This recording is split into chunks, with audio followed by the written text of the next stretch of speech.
అలాగే Andhra Pradesh press academy chairman Shri Devulapalli Amar గారిని వేదికపైకి రావాల్సిందిగా ఆహ్వానిస్తున్నాం.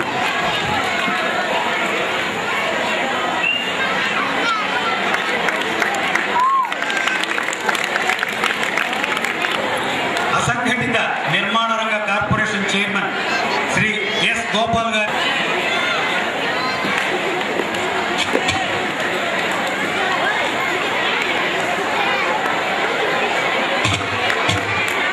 IJU secretary general Shri Srinivasa Reddy గారిని వేదికపైకి రావాల్సిందిగా సవినయంగా ఆహ్వానిస్తున్నారు.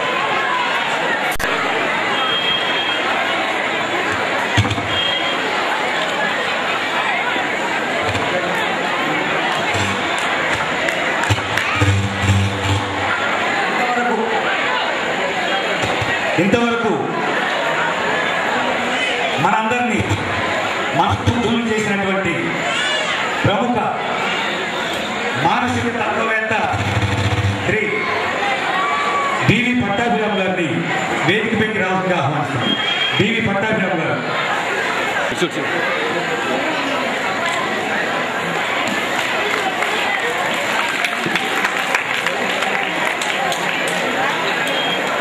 Regional joint director of education east Godavari వారిని వేదికపైకి రావాల్సిందిగా ఆహ్వానిస్తున్నాం.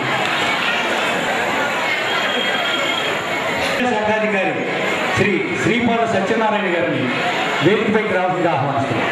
సభ్యులు, ఈ కార్యక్రమాల రూపశిల్పి, ఎంతో మందికి ఇన్స్పిరేషన్గా ఉన్నటువంటి యువకులు, మా చిరంజీవి ట్రస్ట్ అధినేత శ్రీ బిఎస్ఎన్ కుమార్ గారిని వేదికపైకి రావాల్సిందిగా ఆహ్వానిస్తున్నాం. శ్రీ కుమార్ గారు.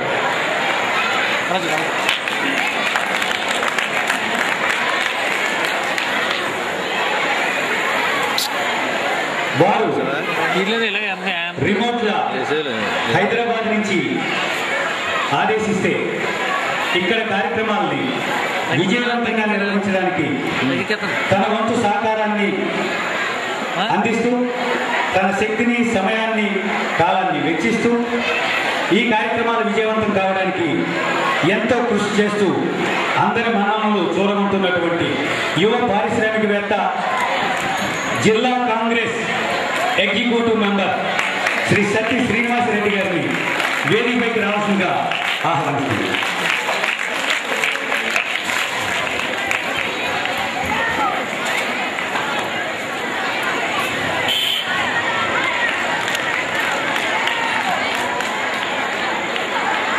ఈ సభావేదికపై ఆసీనులైనటువంటి ఉద్దండులు, దిగ్గజాలు వారు తమ తమ సందేశాలతో క్లుప్తంగానే, ఎందువల్లంటే ఎంతసేపు మీ సమయం ఎక్కువగా వాడుకోవడం జరిగింది. తర్వాత వారికి కూడా ఈ ప్రాంతాన్ని విడిచి వారి ప్రయాణాలు చేయవలసి ఉంది కాబట్టి క్లుప్తంగా వారి యొక్క ప్రసంగాలతో మిమ్మల్ని అలరించి వారి సందేశాలు ఇచ్చి మిమ్మల్ని దీవిస్తారని చెప్పి ఆశిస్తూ, ఈ సభలో సభాధ్యక్ష స్థానం అంటూ ప్రత్యేకించి లేదు. అందరూ అతిథులే, అందరూ గొప్పవారే, అందరూ మహానుభావులే. ఒక్కొక్కరుగా వరుసగా వారి యొక్క సందేశాన్ని మీకు అందిస్తారని చెప్పి మనం చేస్తూ, ముందుగా డాక్టర్ వెంకటరావు గారు 2 మాటలు.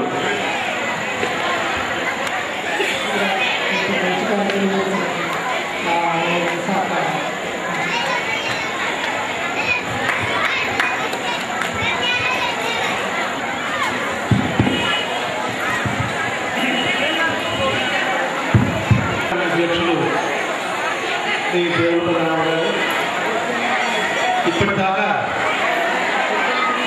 ఆవాల గోపాలాన్ని తన యొక్క వాగ్దాటితో ఆరాధించినటువంటి పెద్దల శ్రీ డివి పట్టాభిరామ్ గారు, అదేవిధంగా స్ఫూర్తిదాయకమైనటువంటి కార్యక్రమాన్ని తీసుకుని వారి మిత్రుల్ని, ఇంకా అనేక మందిని ఈ ఊళ్ళో ఉత్తేజపడుతున్నటువంటి మిత్రులు, చిరకాల స్నేహితులు, ఈ రూపంగా నాకు ఈ ప్రాంతాన్ని సందర్శించే అవకాశం ఇచ్చినటువంటి ఈ బిఎస్ఎన్ కుమార్ గారు, సత్యం శ్రీనివాస్ రెడ్డి గారు, అదేవిధంగా secretary general of IT Shri Raja Srinivas Reddy గారు, సార్ నమస్కారం. కుమార్ గారు 2-3 సార్లు గత సంవత్సరంలో ఈ ఊరు రావాలని, ఈ ఊళ్ళో ముఖ్యంగా దత్తపీఠం బుద్ధవరపు చారిటబుల్ ట్రస్ట్ చేస్తున్నటువంటి ఆధ్యాత్మిక సాంఘిక కార్యక్రమాన్ని చూసి మేమంతా ఎంతో నేర్చుకోవాల్సి ఉందనేటువంటి భావన నాకు కలిగినప్పుడు నేను 2 విధాలు ఆలోచించాను. మొదటిది ఏంటంటే, ఒక మారుమూల పల్లెటూరులో తూర్పుగోదావరి జిల్లాలో వ్యవసాయం ప్రధానంగా జీవనోపాధి జరుగుతున్నటువంటి ఈ ప్రాంతంలో ఇంత ఉత్కృష్టమైనటువంటి కార్యక్రమాలు చేపట్టడానికి దాని వెనక ఉన్నటువంటి శక్తి ఏమిటి అని అనిపిస్తే, ఇందాక నాకు దత్తాత్రేయ పేరు వినిపించాను.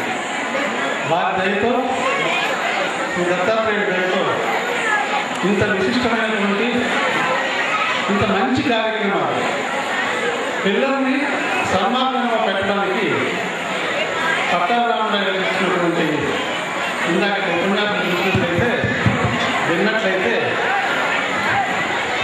తప్పు.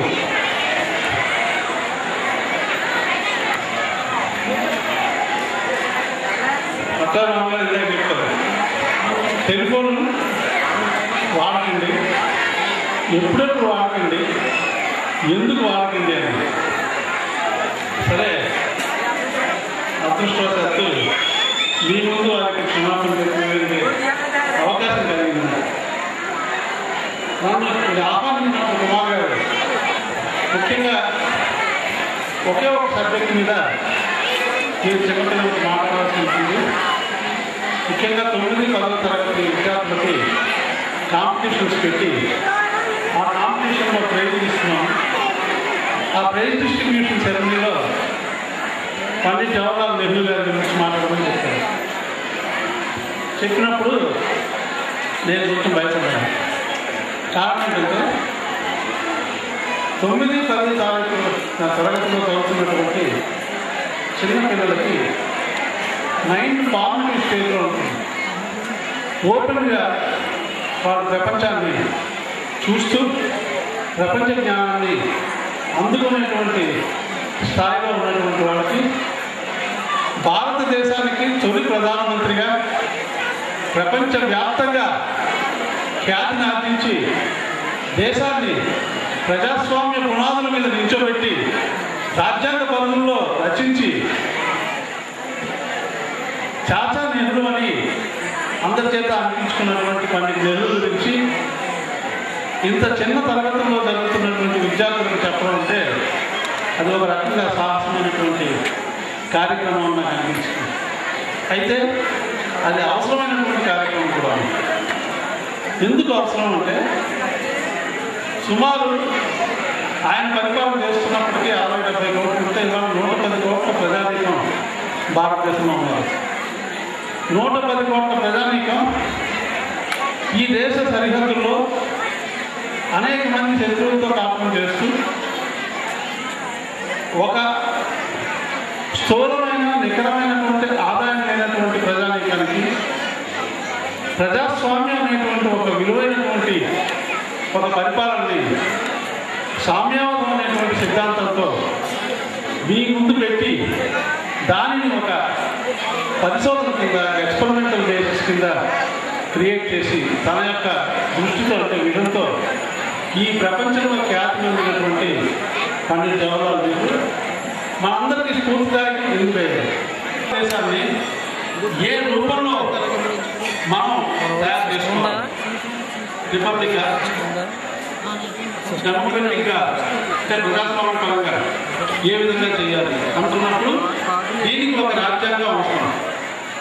ఈ రాజ్యాంగాన్ని ఏ పద్ధతిలో రచించుకోవాలి అంటే దానికి ఒక అసెంబ్లీ, ప్రజాస్వామ్యంలో ప్రజల యొక్క మనస్సులో ఏముందో తెలుసుకుని వారి యొక్క మనసుని, వారి యొక్క భావాన్ని, వారి యొక్క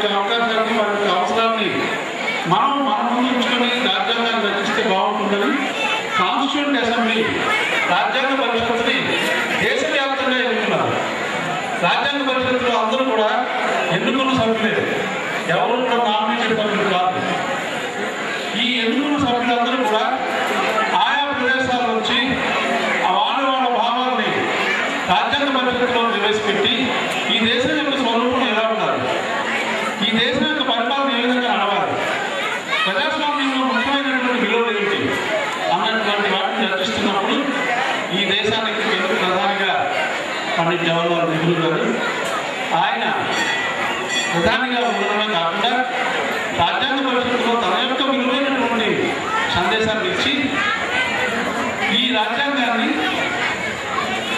అంటే constitution we the people of India having solemnly resolved to constitute India into a sovereign socialist democratic republic. ప్రప్రథమంగా అనుకున్నప్పుడు సావరెన్ డెమోక్రటిక్ రిపబ్లిక్ అనుకుంటున్నారు. తర్వాత సోషలిస్ట్ డెమోక్రటిక్ రిపబ్లిక్ యొక్క రూపొందించడానికి శ్రీమతి ఇందిరాగాంధీ గారు ప్రారంభించారు. మరొకసారి ధన్యవాదాలు తెలుసుకుంటున్నాను. జై Hind. Thank you very much sir. ఎన్నో సభలు నిర్వహించినటువంటి అనుభవం ఉన్నప్పటికీ ప్రతి సభలోనూ నేను చేసే ఒక చిన్న పొరపాటు, ఆ లోపాన్ని దయచేసి మా పత్రికేయ మిత్రులు సహృదయంతో మన్నించాలని చెప్పి ఆశిస్తూ, తన వారిని మర్చిపోవడం ప్రతి వ్యక్తికి బహుశా పరిపాటేమో. నేను పత్రికా రంగానికి చెందిన మనిషినే కాబట్టి మా పాత్రికేయ మిత్రుల్ని ఆ పేర్లు ప్రస్తావించకపోవడం నేను చేసే ప్రతి సభలో పొరపాటు. దయచేసి మన్నించండి. మా పాత్రికేయ మిత్రులకు స్వాగతం, సుస్వాగతం. తరువాత పెద్దలు శ్రీనివాసరెడ్డి గారు.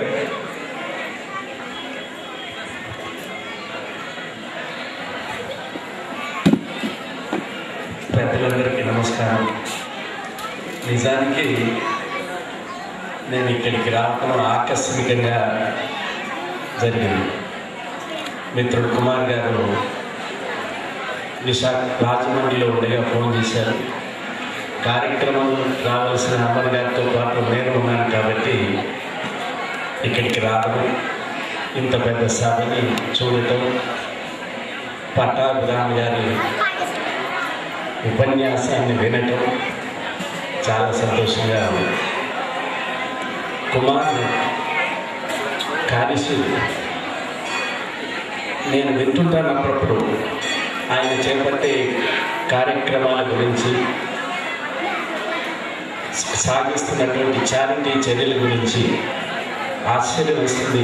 ఈ ఏజ్లో ఇంత పెద్ద కార్యక్రమాలు ధైర్యంతో చేపట్టి ప్రజలకి సహాయం అందజేయటం, ధార్మిక భావాల వ్యక్తులకి ఒక గుడిని, మంచి గుడిని నిర్మించి ఇవ్వడం, విద్యార్థులకి ఉచిత మధ్యాహ్న భోజన సౌకర్యాలు, అలాగే ఇలాంటి కార్యక్రమాలు నిర్వహించడం నేను మనసారా చారిటబుల్ ట్రస్ట్ కుమార్ గారిని అభినందిస్తున్నాను.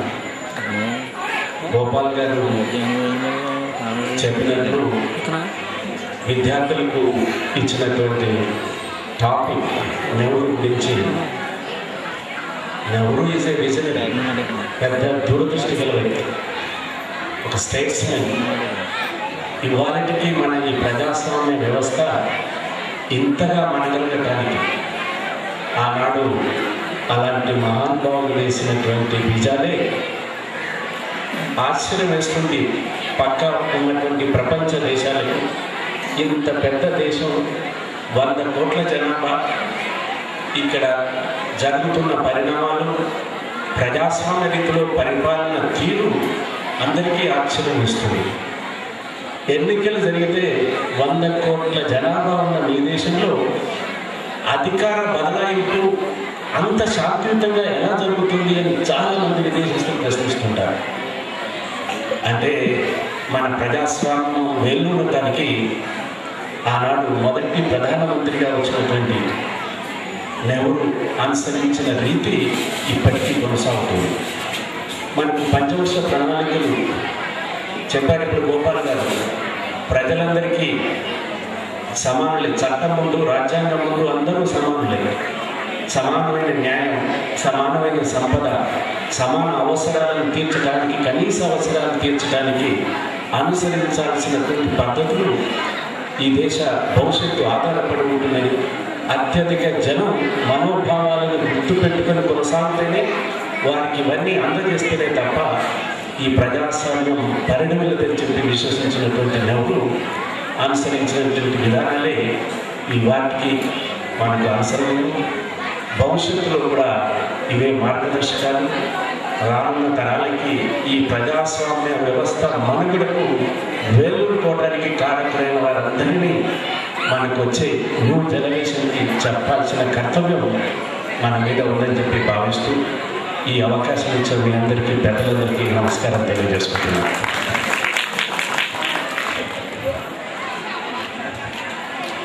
Thank you very much sir. తర్వాత Andhra Pradesh press academy chairman Shri Devulapalli Amar గారిని వారి అమృతతుల్యమైన వాక్కులను వినిపించవలసిందిగా ఆహ్వానిస్తుంది. వేదిక మీద పెద్దలు, విద్యార్థులు, వారి తల్లిదండ్రులు, మిత్రులారా, ఇట్లా ముఖం మీద లైట్ కొట్టడం ఒక వెసులుబాటు. అక్కడ ఎవరు లేకున్నా మాట్లాడవచ్చు, సభాస్థలి ఖాళీగా ఉన్నా మాట్లాడవచ్చు వేదిక మీద వాడు. అయితే నేను అట్లా ఎక్కువసేపు మాట్లాడి మిమ్మల్ని ఎవరిని విసిగించదలుచుకోలేదు. మిత్రుడు కుమార్ పరిచయం అయిన దగ్గర నుంచి నేను ఈ గ్రామానికి దాదాపు 4 సార్లు 5 సార్లు వచ్చినాను. గత 4 సంవత్సరాల కాలంలో నేను ఆంధ్రప్రదేశ్ ప్రెస్ అకాడమీ అధ్యక్షుడిగా పదవి బాధ్యతలు స్వీకరించిన దగ్గర నుంచి ఇప్పటివరకు దాదాపు 4 సార్లు ఈ గ్రామానికి వచ్చినాను. ఈసారి కూడా ఆయన నిజానికి వివరాలు నాకు తెలియవు, వారి ఫోన్లోనే మాట్లాడినారు నాతో. ఇట్లా ఉంది అంటే యాదృచ్ఛికంగా ఆ రోజు నేను రాజమండ్రిలోనే ఉంటున్నానని చెప్పినాను. ఈరోజు నేను రాజమండ్రిలో నాకు కార్యక్రమం ఉండింది, ఈ సాయంకాలం ఇక్కడ కార్యక్రమం ఉంది, మీరు రావాలంటే నేను తప్పనిసరిగా వచ్చినాను ఇక్కడికి. అంటే ఇంతమంది మేము వచ్చేసరికి పట్టాభిరామ్ గారు మాట్లాడుతూ ఉన్నారు. నేను పట్టాభిరామ్ గారి దగ్గరికి వారికి గుర్తుందో లేదో కానీ నా మిత్రుల పిల్లల్ని 2 తీసుకుని వెళ్ళినాను ఆయన దగ్గరికి. వాళ్ళు సరిగ్గా చదువుకోకపోతేనో, దారి తప్పుతూ ఉంటేనో, తల్లిదండ్రులు బాధపడుతూ ఉంటే కొన్ని సందర్భాల్లో నాకు ఆ తల్లిదండ్రులకి కౌన్సిలింగ్ అవసరం అనిపించి తల్లిదండ్రులు కూడా తీసుకుపోయినాను వారి దగ్గరికి. 2-3 సందర్భాలు జరిగింది. వాళ్ళు చెప్తున్న పద్ధతిని బట్టి విద్యార్థిలో ఉన్న లోపం కంటే ఆ తల్లిదండ్రులు ఉన్న లోపాలు నాకు ఎక్కువ కనిపించి వారిని కూడా ఆయన దగ్గర తీసుకుపోయినాను. నేను 2-3 సార్లు పోయినాను, వారికి గుర్తున్నది. ఎందుకంటే వారి దగ్గరికి రోజు 10ల సంఖ్యలో 100ల సంఖ్యలో వస్తుంటారు ఇట్లాంటి కౌన్సిలింగ్ కోసం అని చెప్పి. వారు మాట్లాడుతూ చెప్పినారు తల్లిదండ్రులు పిల్లలతో సమయం ఎట్లా గడపాలి, ఎక్కువ సమయం వారికి ఎట్లా కేటాయించే అవసరం గురించి కూడా మాట్లాడారు.